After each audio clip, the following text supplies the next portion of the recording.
And now, London, I ask you, are you ready to be entertained?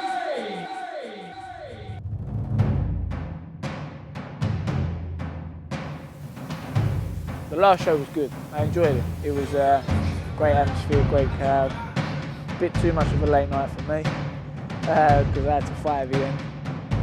I worked for it. I worked towards it. Every day I was thinking about it.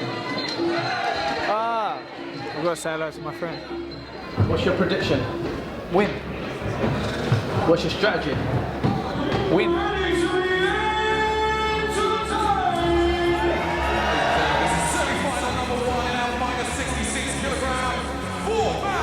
didn't expect him to come out that hard, you know, we spoke afterwards, that was his game plan. Still Lucas pushing forward. It was good, and then straight away we just got to adapt from that and make it work in my favour. Heavy shots, both of them were trading shots. Ben brings it, Ben's a tough guy. Beautiful sweep there. I'd say Peters was in control of it. At 1 o'clock I was tired, I was exhausted by that time when we had to fight. Alex pumped up on his adrenaline. Anxious, focused, still focused. I still got about 2 hours left. I need to unfocus and then focus again. You can't not get nervous. You're fighting a guy that wants to basically just take your head off, you know, and don't get me wrong, I mean, all fights are, but this one was publicly spoken that he wants to take my head off. He's a great fighter. On different days, both men could win this fight, and that's what makes it so exciting to see who's got, like you said, the most left and which version of themselves they brought to the ring tonight. I always thought if I got through to the final, then me and Alex would be in the final. Charlie's very good, he moves his head back. Beautiful left kick straight to the head. It certainly landed. And again, Charlie was taking his time, enjoying it a little bit, but it looks like those times are over. Alex is here to fight now. I feel to be winner of the four-man tournament and going for a world title next year in early 2016. It feels amazing to win the four-man tournament. The fight in America is just part and parcel of the game. You know, if it wasn't for the four-man, I'd only be chasing that. I was buzzing. The next day, you know, obviously I didn't sleep, so I was buzzing from it. But then straight after that, I was like, right, next. And I knew what that meant. That meant the Lion Fight World title. The lights are about to go down inside the Pechanga Resort and Casino in California, where Lion Fight 27 was an amazing night. Fabio Pinca defending the welterweight championship. The champ lost the first round to Charlie Boy Peters from the UK. He said no more of that, and he won the next 4 rounds solid. Peters' corner told him coming out in the second round, Pinca's coming after you the second round. Pinca did just exactly that. From the second round all the way to the final bell, Pinca put it on Peters. Fabio Pinca in career victory number 93 was on the money. Bludgeoning Peters from the second round to the 5th. Charlie Boy had no answers, and Pinca had the gold around the waist, courtesy of Big Bill Goldberg ringside. Fabio is a phenomenal fighter, and he showed that again. You know, so I'm not gonna say anything other than, you know, I just lost myself. For whatever reasons, I wasn't. That's down to me. But I'm not gonna make excuses for that and, you know, talk about any of that. You know, I lost at the end of the day. I was gutted about it, you know, and I still think about it all every day. But, you know, pick up and carry on. I'm looking forward to March 26th. No, I think with the feeling of fighting, it's definitely like something I've become addicted to. I think you in the early parts of your career, you're always quite nervous and wondering what could be. You still do that slightly, but I think those nerves become excitement, and then the excitement's what I've become addicted to. It was always going to be a dream, like when you're around people that share the same interests, like with Liam, and we'd always talk about when we get to number 1 in the UK, and I'll be building that up in my mind to the point of where the aim of what I need to do is for me. So I've always done this for me to improve, and that's how I feel about it. So when I jump in the ring, when I train, I put myself in this position. It's not a chore. If it seems a chore, I might as well walk away. When I get in there, it's the show's about me. It's not the ring's mine. My opponent's in there to make me look good. Very tall and lean. It's a very, very live, eat, and breathes Muay Thai, trust me. When I look across the ring, they're there to challenge me. It's how deep your skill set can be and what you can do, how your character can come over. So having that, like, I don't know what I'll get in the ring and I don't know what I'm going to do. I just know that I'm 100% confident when I'm in there with whoever is standing in front of me. There's hard training sessions where I'm like, I'm rubbish, it's no good, I'm not getting it, I'm moaning it totally because I'm not good, and it's well worth all those times, 100 times over, to achieve something by the end. Last year he beat Mungravi, who's a big name, also from the Sassy Prepper Gym. I think I've had some of my greatest successes through losing because I've come back into the gym and then I feel as though I've just eliminated something more. I've just got that a little bit better, and it can only be the little minute things, but when you're working this hard at something, all those minute things equal massive change. Three-time world champion, beat Andy Howson for the UK #1 spot in 2010. I don't want to walk away from this sport and say, if I'd have put a little bit more work, I could have been this, I could have been that. I'm not bothered by world titles. I'm really bothered by how far I can take what my coach has put in, where we've put in, and what I can do when I'm in there. So what you got to say about your next fight then? Wow. I was diagnosed with colon cancer when I was 19, which resulted in chemotherapy and a few operations. So I started training whilst I was having chemotherapy, which I shouldn't have been doing, and I just wandered into the gym, like I said, with one of my friends, and seeing these guys kicking the pads, and I was just hooked. And I think it might have been a timing thing, but just something I needed to channel at that point, and I felt Muay Thai came along, and then I started to learn more by sitting and watching, because at some points I couldn't do anything. If I was ill from my treatment, I couldn't do the bits, but my best friend would, so I could sit down and Tony would sit with me and say I was doing this and this because of this. If it wasn't for the chemotherapy, I wouldn't be in the position I'm in now, really. So when you've come from an illness like that, and that's a hard fight on its own, I can jump in the ring and fight with anybody. So, you know, it was over the course of a couple of years, so that couple of years, 15 minutes isn't anything. He's tough, he's resilient, and he's got one hell of a punch in him. That body shot could do the trick. He's got a really nice, tight, strong left hook. My main motivation is obviously to win. Big challenge for myself, like I said, I've been an active for 4 years. Trainer needs to keep that kind of skill level going. Beautiful combination there, and again. I make sure that I can still perform, and still like hanging there for some top international opposition. Return of Damien trainer is the biggest talked about thing. An absolute stunning performance by both boxers, but let's take the hat off to Damien trainers.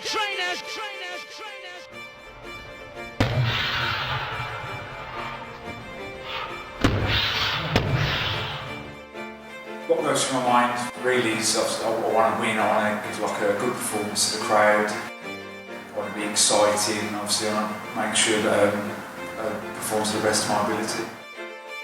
You know, obviously he's a friend of mine. I've known him a good 20 years now.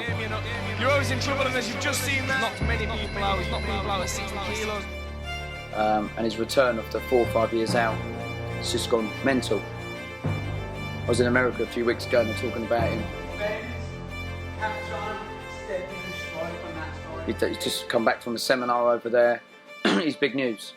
I've started to get back into the ring because things have kind of settled down a little bit at home as well. My son's a little bit older now. My girlfriend just recently left work to be able to help us look after my son while I'm training for this fight, so it just seems the right time. I first started training in 1994, so it's coming on close to 21 years now. I had a few fights as a junior, but then I started fighting professionally when I was 16. WNTO English Schoolboy Champion and the WNTO British Schoolboy Champion. Here it is in the ring for his first adult battle this evening, Damien Trainer. Getting to the ring is like a mix of emotions. It can be exciting, scary. There's just so much that goes through your head at the same time. Like I said, the main one obviously is the excitement and fear at the same time.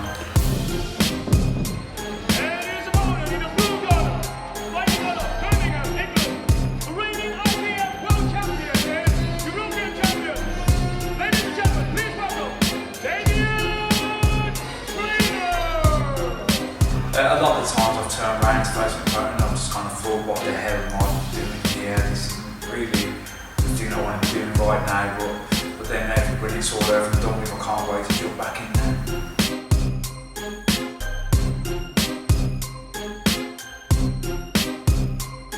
The actual fight I'm really excited for. I can't wait for the 5 weeks of training that I've been dreading. As obviously the fights are getting closer, I've really got to step it up now. I can't afford to take any time off.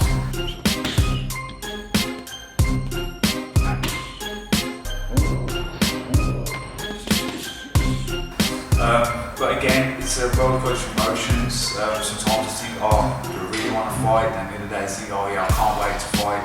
So again, it just changes each day.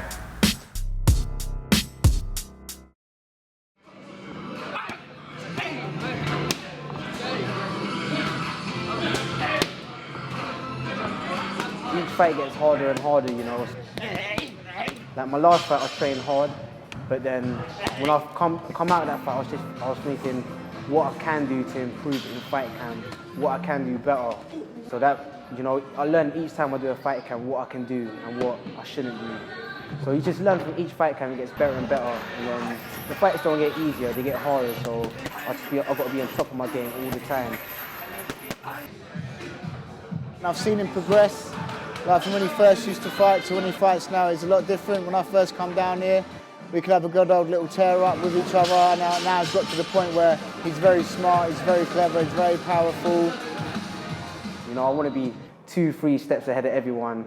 You know, even in my team. Because everyone's doing so well, and I want to maintain that level with everyone else. So no ego, but when I spar everyone, I want to at least give everyone a good sparring, good match.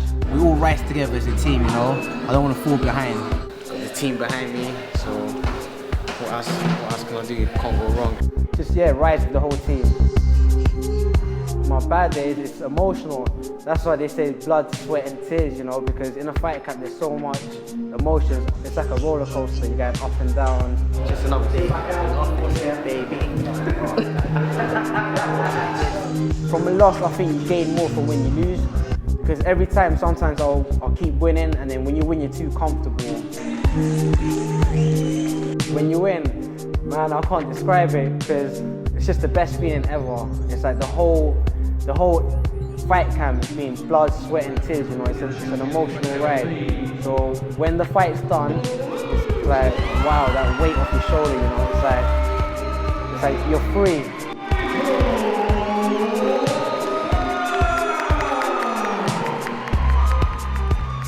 And then when you lose, you know, you sit back, all that hard work you put in, that's a bad feeling. So I lost one of my last fights in the main event by a very tough opponent, and I think I learned a lot from that last fight in the main event. But you know, I don't want that to happen again. You know, that's the worst thing. So you just want to train. You go in the gym, you're sort of scarred, like, you know, but it's a good thing because you know that you never want that to happen again. That feeling.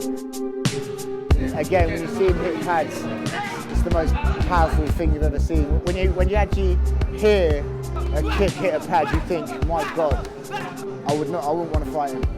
So you got to train 110% every time, every day.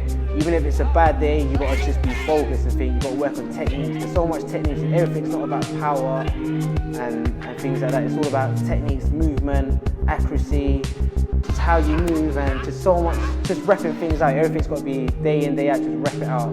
Train hard, fight easy. For someone to be that powerful, but to be that nice, it's an amazing thing to see.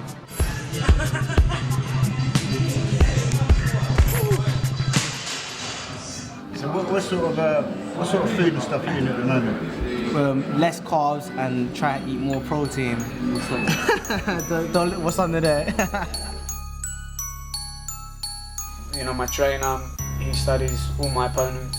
All I worry about is eating well, dieting, training, and doing as he's told.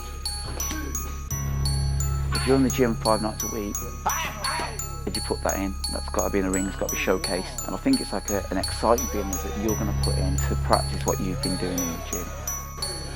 I got a fight offer from Muay Thai Prix here in Kedal, and which is something I really couldn't refuse. Trainer has the strength, trainer can do this. They're not really going to see a new me, it's just going to be the old me doing like the same things. I'm going to try and be explosive as normal, fast. I'm hoping to impress the crowd, so I always have done.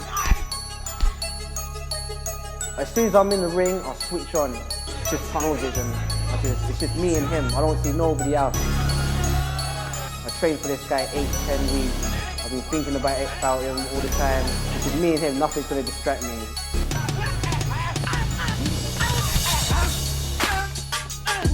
Tommy, he's got his own Tommy Thai style, you know.